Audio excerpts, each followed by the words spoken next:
Hello learners, class 10th का chapter number 3 का आगाज़ करते हैं। तो pair of linear equations in two variables हम लोग को पढ़ना है कि pair of linear equation in two variables. यहाँ पे चैप्टर नंबर 3 हम लोग को जानना है। यहाँ पे pair of linear equation in two variables. तो हम लोग सबसे पहले जानते हैं आखिर लीनियर इक्वेशन होता क्या है। Linear equation when the power of variable is 1 in any equation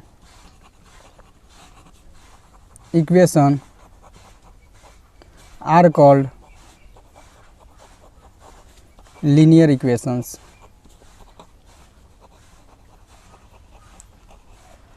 उसके बाद से हम लोग को जानना है टू लाइंस के बीच में। तो two lines in a plane, two lines in a plane, यदि दो लाइन किसी भी प्लेन में है तो वो लाइन इंटरसेक्ट करेगा या फिर पैरेलल होगा या फिर कोइंसिडेंट होगा। तो लिखेंगे हम लोग two lines intersect at a point, intersect at a point, या फिर टू लाइंस पैरेलल होंगे,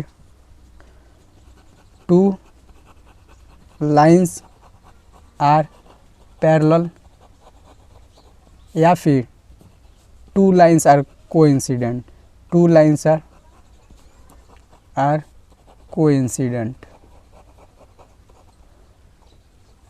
उसके बाद से हम लोग को पढ़ना है सॉल्यूशंस रूट या जीरोज। सॉल्यूशंस को ही रूट्स जीरोज या फिर सॉल्यूशंस को रूट्स जीरोज तीनों में से किसी को बोलते हैं। तो अगर हम लोग को सॉल्यूशन निकालने का बेस्ट मेथड बता रहे हैं तो x और प्लस 2y अगर मान लीजिए गिवन है 0, ये इक्वेशन 1 दिया है और फिर इक्वेशन यहाँ पे सेकंड दिया है। यहाँ पे मान लीजिए x plus 9y equals to 8 दिया है। तो हम लोग को इक्वेशंस निकालने के लिए बेस्ट मेथड सॉल्यूशंस का ये ऐसे निकाला जाता है। तो x इक्वल्स टू, तो ये -2y हो जाएगा। अब यहाँ पे आप लोग क्या कीजिए, एक बॉक्स बना लीजिए।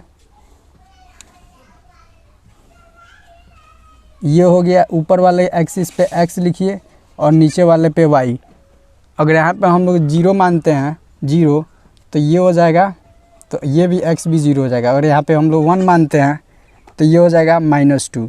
उसके बाद से इसका भी बॉक्स ऐसे बना लीजिए, ऐसे बॉक्स। और यहाँ पे क्या कीजिए, x इक्वल्स टू 8 - 9y कर दीजिए। तो ऊपर x लिखिए और नीचे y। यहाँ पे y का वैल्यू मान लीजिए हम 0 मानते हैं तो x 8 हो जाएगा। अगर y का वैल्यू 1 मानते हैं 1 तो x -1 हो जाएगा। ये हो गया। उसके बाद से हम लोग को कुछ और बेसिक पॉइंट्स जानने हैं, जैसे कि अब हम लोग को जानना है कंपेयर बिटवीन दी लाइंस। आखिर लाइंस को कंपेयर कैसे करते हैं, कंपेयर द लाइंस। तो उसके रेशियोज़ के कोफिशिएंट्स, अगर मान लीजिए यहाँ पे कि x² लिखा हुआ तो इसका कोफिशिएंट 1 है, कोफिशिएंट 1 है,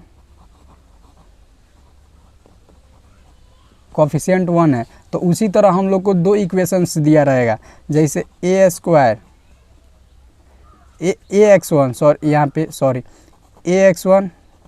plus by1 plus c equals to 0, ax2 plus by2 plus c2, यहाँ पे 1 1 और यहाँ पे 2 2, यहाँ पे इक्वल्स टू 0। तो हम लोग को कंपेयर करना है। तो यहाँ पे जो कोफिशिएंट्स होते हैं ना, आगे यहाँ पे नंबर्स जो होते हैं कोफिशिएंट्स, यहाँ पे वहीं इसके फॉर्म में आते हैं और उसी को हम लोग कंक्लूड करते हैं। तो हम लोग a1 upon a2 is not equals to b1 upon b2 रहेगा ना, तो ये इंटरसेक्ट करेंगे एट पॉइंट पे, इंटरसेक्ट एट अ पॉइंट। और जब ये इंटरसेक्ट कर लेंगे तो यहाँ पे 1 0 होंगे, 1 0, या फिर आप सॉल्यूशंस भी बोल सकते हैं या फिर रूट्स भी बोल सकते हैं। उसके बाद से हम लोग को जानना है a1 upon A2 equals to B1 upon B2 equals to C1 upon C2। ये होता है कोइंसिडेंट लाइन, कोइंसिडेंट लाइंस। और इसमें मेनी सॉल्यूशंस होते हैं, मेनी सॉल्यूशंस या फिर जीरोज। उसके बाद हम लोग को जानना है पैरेलल के केस में। तो पैरेलल के केस में होता है A1 upon A2 equals to B1 upon B2 is equals to C1 upon C2। Sorry, A1 upon A2 equals to B1 upon B2 is not equals to C1 upon C2। ये parallel lines होते हैं, parallel lines. और यहाँ पे no solutions होते हैं, no solutions या फिर जीरोज। उसके बाद से हम लोग को जानना है कुछ मेथड्स हैं यहाँ पे निकालने के लिए, जो हम लोग डायरेक्ट एक्सरसाइज में ही फॉलो करेंगे। उसके बाद से थोड़ा सा और पॉइंट जानना है, कॉन्सिस्टेंट, और एक जानना है इनकॉन्सिस्टेंट। तो कॉन्सिस्टेंट में जीरोज होंगे और इनकॉन्सिस्टेंट में जीरोज नहीं होंगे। तो कॉन्सिस्टेंट निकालने के लिए हम लोग का बेस्ट तरीका है, अगर आप लोग ये देखिए नो सॉल्यूशन है, अगर कोइंसिडेंट लाइंस और intersect at a parallel lines, अगर इंटरसेक्ट एट अ पॉइंट, ये दोनों को जोड़ देते हैं तो कोइंसिडेंट लाइन बन जाएगा। तो इंटरसेक्टिंग पॉइंट्स, इंटरसेक्टिंग लाइंस अब प्लस में कोइंसिडेंट लाइंस, कोइंसिडेंट लाइंस, ये दोनों को जोड़ दीजिएगा ना तो कंसिस्टेंट आ जाता है। और इनकंसिस्टेंट के लिए केवल पैरेलल लाइंस। और उसके बाद से हम लोग कुछ मेथड्स जानने हैं, मेथड्स। अब कुछ मेथड्स जानने हैं, जैसे हम लोग को जानना है पहला सब्स्टिट्यूशन मेथड,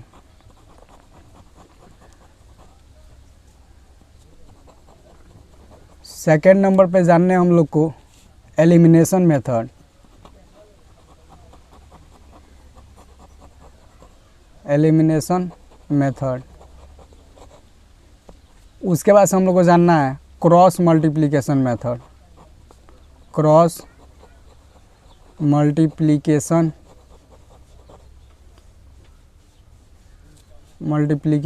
मेथड हो गया, क्रॉस मल्टीप्लिकेशन मेथड। उसके बाद से हम लोग को इक्वेशंस,